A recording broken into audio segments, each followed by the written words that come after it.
అయితే మరేడనా ఆయన అవునా కామన్గా ఇప్పుడు నేను ప్లాట్ కొనాలనుకుంటున్నా ఒక ప్లాట్ సెలెక్ట్ చేసేసుకున్నా అసలు స్టెప్ బై స్టెప్ ప్రాసెస్ ఎలా ఉంటుంది అంటే అమ్మే వ్యక్తితో ఎలా మాట్లాడాలి ఇవన్నీ ఏమైనా చిన్న బేసిక్ పాయింట్స్ ఏమిటో చెప్పండి. సపోజ్ లోకల్ ప్లాట్ కానీ వెంచర్ ప్లాట్ కానీ ఎక్కడైనా ప్లాట్ తీసుకోవాలనుకుంటున్నాను. మనం లోకల్ గురించి మాట్లాడలేదు ఎందుకంటే ఎక్కువ మంది లోకల్స్లో కొంటారు కాబట్టి ఎగ్జాంపుల్ లోకల్ మాట్లాడుకుందాం. ఓకే, మీకు ఒక ప్లాట్ నచ్చింది. ప్లాట్ నచ్చినంటే ఒక 10,000 రూపాయలు టోకెన్ ఇవ్వండి. Okay, only 10,000. 10,000 కొంతమంది 50,000 లక్ష అంటారు. ఎక్కడ ఇవ్వకండి, 50,000 లక్షలు అంటే ఎక్కడ ఇవ్వద్దండి. 10,000 రూపీస్ అది కూడా నమ్మకం కోసం వీలైతే ఫోన్పే చేయండి. ఓకే ఓకే చేసిన తర్వాత దానికి సంబంధించిన డాక్యుమెంట్లు అన్నీ తెచ్చుకోండి. దానికి సంబంధించిన సేల్ లీడు, దాని బిఫోర్ మదర్ డాక్యుమెంట్స్ అన్ని లింక్ డాక్యుమెంట్స్ అన్నీ తెచ్చుకోండి. తెచ్చిన తర్వాత మీకు ఓపిక ఉంటే నేను చెప్పిన విధంగా అన్ని చెక్ చేసుకోండి.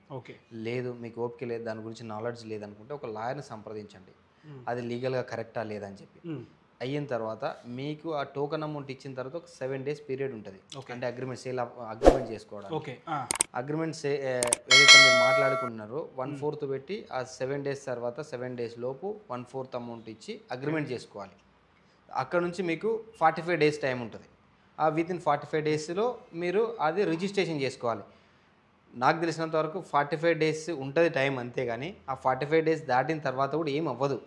అంటే ఇప్పుడు సపోజ్ మన అవసరాలకు నిమిత్తం ఉంటుంది కదా, ఏదైనా జరగవచ్చు. ఒక 60 days వరకు మీరు కస్టమరు అమ్మేవాళ్ళు కొనేవాళ్ళ రిలేషన్ బట్టి ఉంటుంది. సో ఆ విధంగా మీరు వెళ్ళొచ్చు. వితిన్ 60 daysలో రిజిస్ట్రేషన్ చేసుకుంటే మంచిది. ఇంకా ఇందులో ఎలాంటి డౌట్స్ ఉన్నా కింద కామెంట్ రూపంలో తెలియజేయండి, మీకు వివరంగా ఎక్స్ప్లెయిన్ చేయడం జరుగుతుంది. అదేవిధంగా ఇలాంటి వీడియోస్ చాలా చేస్తా ముందు ఇలాంటి ఇన్ఫర్మేషన్ వీడియోస్ మీ వరకు రావాలంటే please subscribe my channel. Thank you.